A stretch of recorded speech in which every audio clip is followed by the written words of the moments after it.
Greetings, everyone, and welcome to episode 96 of Teaching Tales, the podcast totally devoted to sharing stories from the world of education. I am your host, Brent, an elementary principal in beautiful and currently quite warm Southern California.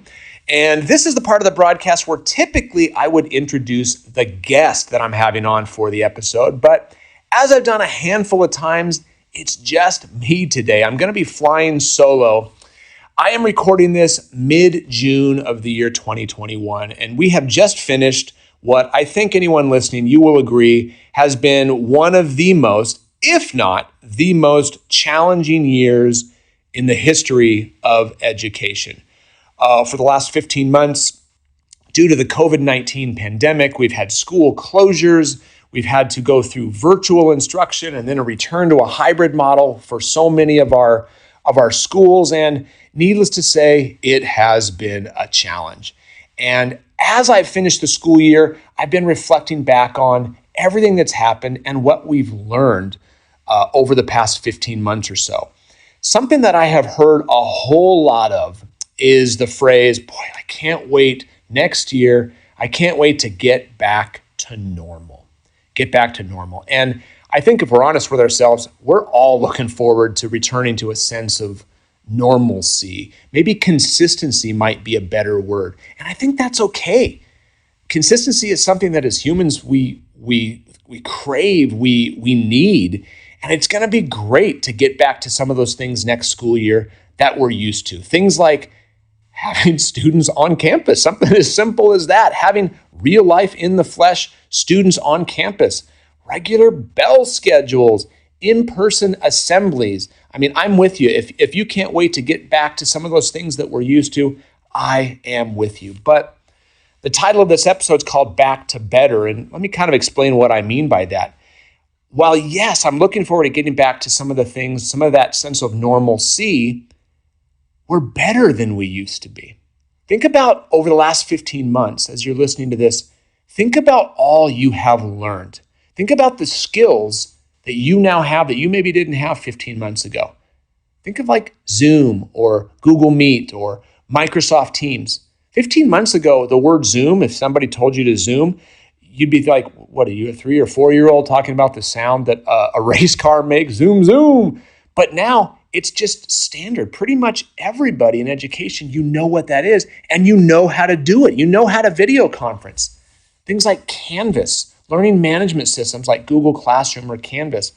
Our district has implemented the learning management system Canvas. And due to the pandemic and the need to go virtual, every single one of my classroom teachers now has a fully functioning learning management system, a fully functioning website that as we move forward, as we move out of the pandemic, they're going to be able to use that with their students. Think about all the knowledge we've gained, all the experiences we've had over the last 15 months. Think about all we've seen, like literally in students' homes via Microsoft Teams or Zoom meetings. Think about all the things that we have heard. I mean, more than any time previous in education. If we stop to think about it, we are better than we were 15 months ago. We're a heck of a lot more tired, right? But we're better. We've got more skills. We've got more experiences. We've got more knowledge. We've seen more. I saw this online and I wish I knew where it came from. I don't know, but I saw the phrase back to better. And I was like, oh my gosh, that's it. That's our theme for the 21-22 school year. Back to better. Because while we're ready and excited to get back to a sense of normalcy, we don't want to return to just normal. Because frankly, we're going to be better than we were before. We can take the things that used to work and add to them now the skills and experiences that we have taken out of the pandemic. And as I've been reflecting on this last school year, there's two big things that I wanted to share with you today. And the first one, it relates to kind of homework and take-home projects. Now, I've talked about this in previous episodes of the podcast, but over the last few years, my staff, our teachers and I, we have been engaging in reflective conversations about our current homework practices and those take-home projects that we've been assigning. And I've had my teachers ask themselves 3 questions regarding the homework or the projects that they assign students. First question is, why are we assigning what we're assigning? Why are you assigning what you're assigning? Second question, what are you doing with it? What are you doing with the assignment? What kind of feedback are you giving when you get the assignment back? And thirdly, is it equitable? Is that assignment, is that project an equitable assignment? So going back to the first one, why are we assigning what we're assigning? If the answer to that question is, well, because it's just what I've always done, that's not a good enough answer, is it? If it's just because it's what I've always done, that's one of the most dangerous phrases in education, doing it because we've always done it. Because the research, I'm not going to get into it here, but you can look it up. There is no research. I'm at the elementary level. There's no research out there, none, that supports increased academic achievement because of giving homework to elementary school students. It's just not there. So why are we giving what we're giving? What's the learning objective? The second question I've asked our teachers to ask themselves is, what am I doing with it when they give it back? What kind of feedback am I giving? Because if it's just the type of thing where it's a packet, which first of all is kind of a one-size-fits-all approach, which I think we all would agree doesn't work. But if it's just a packet and they turn it in, I check for completion, I put a big check in the corner, and then I give it back, or worse, we throw it away. What kind of feedback are they getting? Because what happens if they did the homework wrong and I didn't give them the feedback? Now they've gotten better at doing it wrong. I'm sure you've heard the phrase practice makes perfect, but it actually doesn't. Practice doesn't make perfect. Practice makes permanent. Perfect practice makes perfect. But practice just makes things permanent. And if somebody is doing something the wrong way and we don't give them feedback, now they're just practicing, they're getting really good at doing it the wrong way. But the third question, and what I really want to focus on is it equitable? And as I've been reflecting on the past year, as I said a little bit earlier, we have seen more and heard more over this last 15 months than we ever have previously. And when we had these homework discussions pre-pandemic, they were kind of discussions held in a vacuum. Like, while we knew that not every student had the same level of support at home, we had never actually seen it, right? But now we have. Think about it. The curtain has been pulled back, and because of those virtual Zoom meetings, those Google Meets, those Microsoft Team meetings, we literally have had the curtain pulled back, and we have gotten glimpses into our students' homes. We were able to see that some of our students' homes, lots and lots of parent support. You may have had mom or dad sitting next to that first grade student every single Zoom meeting, making sure that they were getting logged in on time every single time. And then we had other homes where over 15 months, you didn't see the parent one time. You didn't see one time. You may have had just seen things in the background or heard things in the background that it's like, oh my gosh, look at all the stuff that's going on there. The curtain has been pulled back and we've seen it. So I share this with you that if you're a teacher, as you're thinking about and as you go into planning for the next school year, and if you're listening to this in June or July, maybe mark this away and maybe re-listen to this in August when you're getting ready to come back. But as you're getting ready to plan, I encourage you, remember what you saw this past school year. Remember what you saw in those Zoom meetings, in those team meetings, in those Google Meets. Remember that not all of the levels of support are equal. Some students have a whole bunch more support than others. So remember what you've seen, because we cannot unsee what we saw. And to pretend that we didn't see it, to pretend that that inequity that we observed, to pretend that we didn't see it, that would just be negligent, right? So I would just encourage you in there, and as you're planning, remember what you saw. Not all of our homes are created equal in terms of levels of support. And which kind of leads me into the second the second reflection that I've had, and that kind of goes along with those frustrations and apparent lack of caring. So via virtual instruction, I think you're going to agree with me, it was easy to get frustrated. It was a very challenging year, right?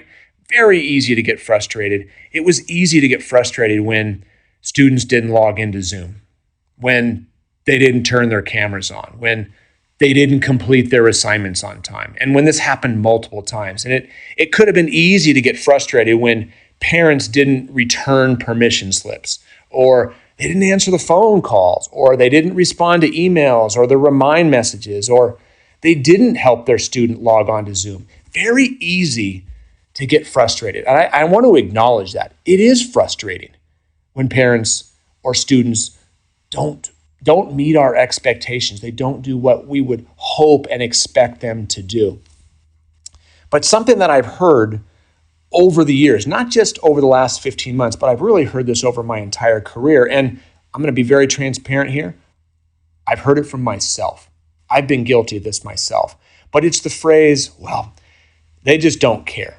Right? The student, he just doesn't care. She doesn't care. Or speaking about the parents, well, they just don't care. And I wanted to put this out here, and I wanted to kind of relate it to Ted Lasso. I don't know if you've seen Ted Lasso. It's an Apple Plus TV show. It's a really good show. Has definitely more profanity than I would prefer. I don't like that aspect of the show, but the writing is fantastic, and there's so many leadership and just life lessons from Ted Lasso. And I won't go too much into the show, but Ted, he's basically an American football coach, who's hired to coach a European soccer team. So European football, he knows nothing about soccer, but he's hired to take over the team, and a lot of things ensue over the course of the season. But one of the things that Ted, the coach, says is he quotes Walt Whitman, and he says, "Be curious, not judgmental. Be curious, not judgmental." And I absolutely love that quote. And as I've been thinking, and I've heard this phrase a lot over the last year, and again, I'm going to be honest, I believe that I have uttered this phrase, or at least thought it, that they just don't care phrase. But I think it's important for all of us, because I think, can we be real with ourselves and honest with ourselves? If you've been in education for any length of time, this may be a phrase that you have uttered yourself. They just don't care.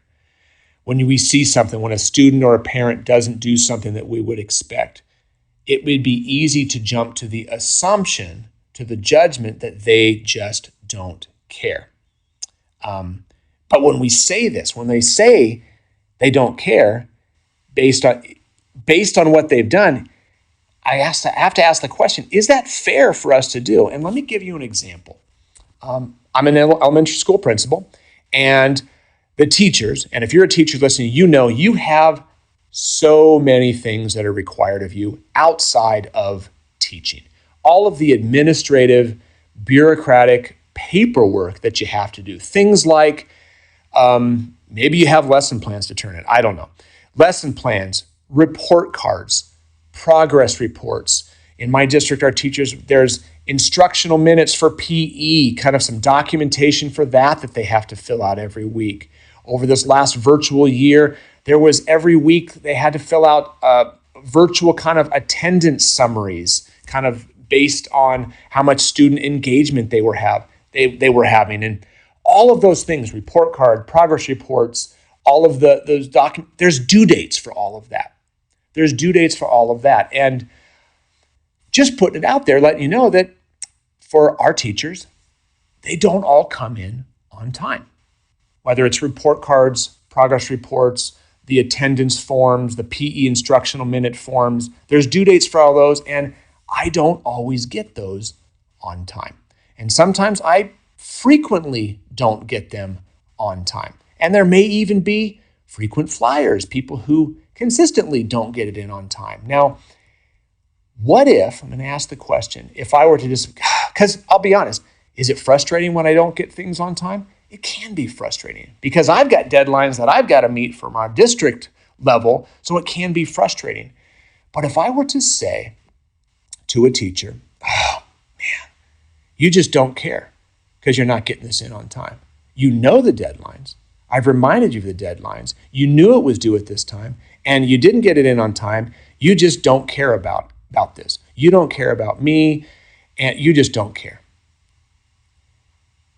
If I were to make that statement, I want you to think, if you're the teacher and I was talking about you, pause for a second. How would you feel? Now, a little wait time here. My guess is if I were to say that about you, you'd probably be a little insulted.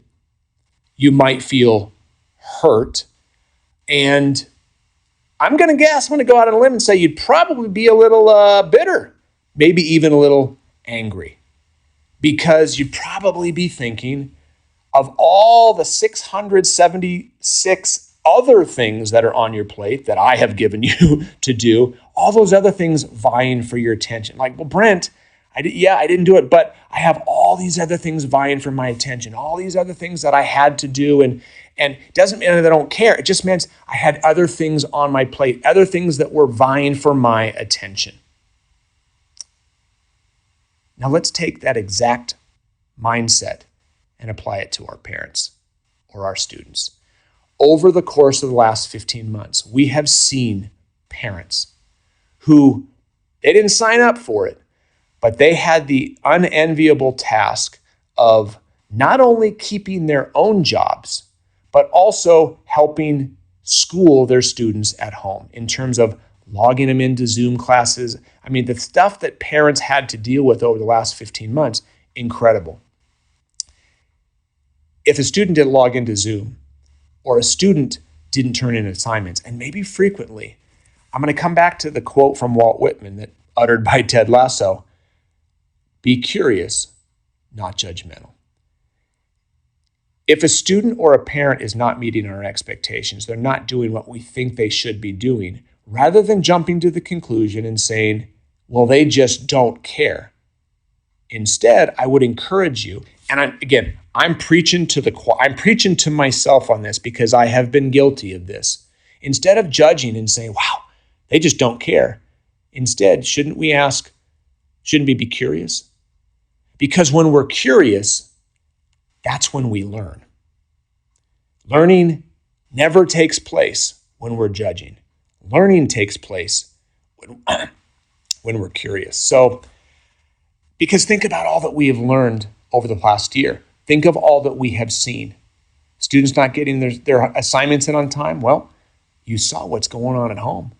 Students not turning on their camera. Is it because they don't care, or is it because mom and dad are fighting in the background? If they're not logging into Zoom, is it because their electricity was just turned off? Mom and dad aren't helping them log on. Is it because mom's not home? Because she was an essential worker called back to work? Again, we don't know. And is it possible? Let me just put that out there. Is it possible that a student or an adult doesn't care? It certainly is. And we heard that from a family this year. Our assistant principal had a conversation with one of our families. And without going into any details to protect anonymity, we had a parent say, like, right now, I don't care about this. Because right now, I am juggling so many other things in my life, from trying to not lose my job to trying to put food on the table. Right now, that assignment, I don't care about it. But when we get back to next year, and when things get back to kind of normal, back to consistency, I will care again. It will be important to me. But right now, there's just things that are a little more pressing, a little more life and death than that assignment. So, once again, thanks for listening to this. This was kind of a rant, but back to better. As we are planning for the 21-22 school year, are we looking forward to getting things back to kind of normalcy or consistency? We sure are. But I would encourage you, don't fall back into complacency. Don't fall back into exactly how you used to do things. Because frankly, if we're honest, all back to normal. Ladies and gentlemen, normal didn't work for everyone. Normal didn't work for everyone. Maybe it was the homework or that take-home project that we were assigning kids when they didn't have the support. If we do everything the way we used to do it, and it wasn't working before, should we really go back to that before? And again, just in terms of that, they just don't care. Be curious, not judgmental, because we have seen behind the curtain. We have seen and heard things we never saw before. We've seen that the levels of support that students have or don't have, we've gotten a glimpse into that. So once again, thank you so much. Sorry for this rant, but I appreciate you listening. Hopefully you've been encouraged, and this will kind of encourage you to reflect on what you have seen and you have heard over the past year. Thank you so much for listening. If you haven't already done so, be sure to subscribe to the podcast. That way, anytime a new episode is released, it'll automatically be delivered to your favorite podcatcher. You can subscribe in Apple Podcast, Google Podcasts, Google Podcasts. We're in Spotify, or you can listen directly on my website at brentcoley.com. And if you're a teacher and you're looking for an encouraging read, or an administrator for that matter, I'd love to humbly recommend my book, Stories of Edu Influence. It's a quick read. It's an encouraging read. If you like stories like this podcast, the entire book is real-life stories from my experience in the classroom and front office, where I illustrate and remind you that you make a life-changing difference in the lives of those you serve. So you can get a copy of that. It's in Kindle, paperback. If you'd like to listen like a podcast, I've even recorded the Audible version. You can pick that up at Amazon or Barnes & Noble. All right, everyone, have a wonderful, well-deserved, safe, and restful summer. Thank you once again for listening. And until episode 97, have a good one.